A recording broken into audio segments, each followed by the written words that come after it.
नमस्ते जी साथियों, यजुर्वेद का एक मंत्र, केवल एक मंत्र हमारे पूरे जीवन को और हमारे समाज की 50% ज्यादा समस्याओं को, हमारे पूरे जीवन की 50% ज्यादा समस्याओं को समाप्त कर सकता है। वो मंत्र कौन सा है? वो स्तुति प्रार्थना उपासना के 8 मंत्रों में से पहला मंत्र है यजुर्वेद का। ओम विश्वानि देव सवितर दुरितानि परासुवे यद भद्रम तन्ने आसुवे। कि हे सकल जगत की उत्पत्ति करता, कि सकल जगत मतलब जितना भी ये सारा संसार जो हमें आंखों से दिखाई देता है, जितने भी लोकांतर है, इन सब का बनाने वाला परमात्मा है। पहली बात तो जब ये सारे संसार का बनाने वाला परमात्मा है तो दूसरी कोई चीज रह नहीं जाती जो इनको कंट्रोल करती हो। हे सकल जगत की उत्पत्ति करता समग्र ऐश्वर्य युक्ति, की जितने भी संसार में सुख हैं, जितनी भी संसार में ऐश्वर्य हैं, उन सब का देने वाला परमात्मा है। समग्र ऐश्वर्य शुद्ध स्वरूप, जिसका स्वरूप ही शुद्ध है, यानी बाय डिफॉल्ट। जैसे कि प्रकाश निकलने पे, जैसे धूप निकल जाती है तो धूप निकलने के बाद आप देखते होंगे कि पेड़ों की परछाई ऑटोमेटिक बन जाती है, यानी प्रकाश में परछाई बन जाती है, तो वो बाय डिफॉल्ट होती है। अगर आप निकलोगे धूप में तो आपकी परछाई होगी, आप चाहो तो परछाई को हटा नहीं सकते। आप जहां जाओ जैसे परछाई बाय डिफॉल्ट आपके साथ चलेगी, तो वो बाय डिफॉल्ट, यानी कि वो शुद्ध स्वरूप है, मतलब स्वरूप ही उसका शुद्ध है, उसमें कोई विकार नहीं है। शुद्ध स्वरूप, सब सुखों के दाता परमेश्वर। इसमें बोला गया कि हे परमात्मा, आप सब सुखों के देने वाले हो, आप कृपा करके हमारे संपूर्ण दुर्गुण दुर्व्यसन और दुखों को दूर कर दीजिए। अब इसमें एक प्रश्न यहां पे आता है कि क्या परमात्मा से ऐसी प्रार्थना करने पर क्या परमात्मा अपने आप कर देगा?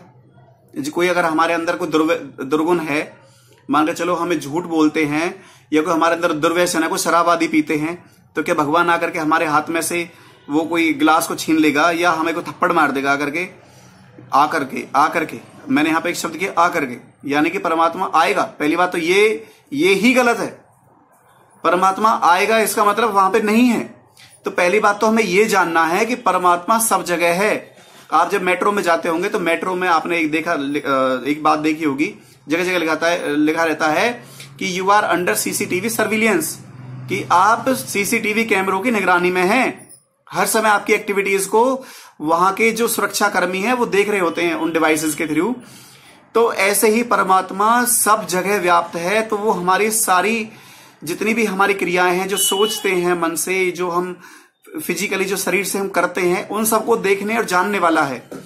तो जब वो जानने वाला है, वो ऐसा हम पहले चीज जाने, मानने से ज्यादा जरूरी है पहले किसी चीज को जानना, क्योंकि मानते तो सभी हैं लेकिन जानना बहुत जरूरी है। तो भगवान ऐसा तो है नहीं कि हमारे हाथ में से गिलास को उड़ा देगा पीते समय, या हम झूठ बोलेंगे तो झूठ के लिए एकदम से हमें थप्पड़ मार देगा करके, नहीं।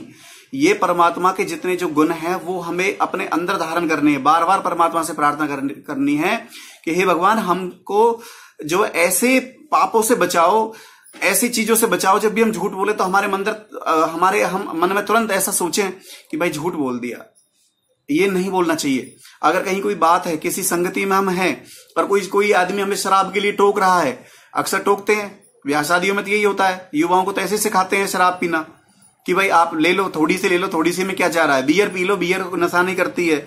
जिम में ऐसे कहते हैं कि गर्मी के मौसम में कि थोड़ी सी बियर पी ले, इससे क्या हो जा रहा है। पहले हम जाने कि ये चीजें लत लगाएंगी, आगे और बढ़ाएंगी। और जैसे कहते हैं ना कि एक झूठ को, एक सच को छुपाने में, जो एक झूठ बोलने को जो एक्सप्लोर करने के लिए उसको ज्यादा झूठ बोलने पड़ते हैं। ऐसे ही जब एक व्यसन आ जाता है तो वो व्यसन बढ़ते बढ़ते हमें और भी व्यसन आने लगते हैं। तो पहले हम ये सोचें, ये समझें कि ऐसा कोई व्यसन ही हमारे अंदर ना आए। हे भगवान, हमको ऐसे दुर्गुण दुर्व्यसन और दुखों से दूर कर दीजिए। और दुख भी अपने आप से दूर नहीं होते हैं। कोई कहे कि बस हमने भगवान से ऐसा बोल दिया और दुख दूर हो जाएगा, नहीं। अब जब हमने भगवान से ऐसा बोला तो साथ साथ अंदर ये कर्म करने की प्रेरणा भी हमारे अंदर आती है, पुरुषार्थ की प्रेरणा आती है, तभी दुख दूर होते हैं। और जो कल्याणकारक, यानी कि जितने भी संसार के कल्याणकारी कार्य हैं, जो कल्याणकारक गुण कर्म और स्वभाव हैं, यानी कि परमात्मा के जो गुण हैं, परमात्मा दयालु है, परमात्मा देने वाला है, गुण और उसके कर्म क्या क्या है कि परमात्मा हमें जो उत्पन्न करता है, हमें जन्म देता है, पूरे ब्रह्मांड को चला रहा है, हमारा पालन पोषण करता है, प्रलय करता है, कहीं पे जीवों को जन्म देता है। इतने सारे संसार में जीव हैं, सबके प्रत्येक को नाम को जानता है, प्रत्येक जीव के एक एक एक्टिविटी को जानता है, खाने पीने से लेकर के मन में एक एक चीज के, एक एक व्यक्ति के एक एक विचारों को जानता है।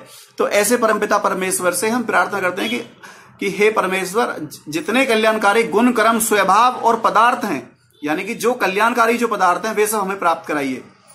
तो इस मंत्र के द्वारा, इस मंत्र को अगर हम अपने पूरे जीवन में सिर्फ जानने मात्र से नहीं, जान करके अगर व्यवहार में उतार लें तो 50% से ज्यादा हमारे जीवन के जो दुख हैं वो हमारे दूर हो सकते हैं, समाज की समस्याएं भी। क्योंकि देखो, सामने वाला कह रहा है, जो सामने वाला जैसा कह रहा है ऐसा सामने मैं भी कह रहा हूं और वो सामने वाला भी कह रहा है। तो यानी कि हम पहले तो ये सोचें, ये हमारे अंदर धारण हो कि परमात्मा उसके अंदर भी है, मेरे अंदर भी है, मुझे भी जानता है, उसको भी जानता है। अगर वो कुछ गलत कर रहा है तो उसको परमात्मा दंड देगा, मैं कुछ गलत कर रहा हूं मुझे देगा।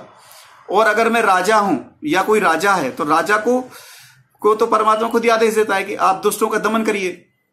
तो दुष्टों का दमन करने में राजा को जो है पुण्य मिलता है, और प्रजा के, और जो उसकी जो निर्दोष प्रजा है उसको एक तरह का न्याय मिलता है।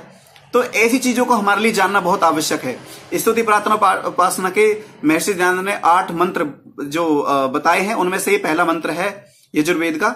और इस मंत्र को अगर हम अपने पूरे जीवन में धारण करते हैं, नित्य प्रति इसके बारे में चिंतन मनन करते हैं, महर्षि दयानंद का तो ये जो है सबसे प्रिय मंत्र रहा है, और विद्वानों का भी सबसे प्रिय मंत्र है, क्योंकि इसमें हमारे दुर्गुण दुर्व्यसन, क्योंकि जब यही दूर हो जाएंगे तो मुक्ति हमारी निश्चित है।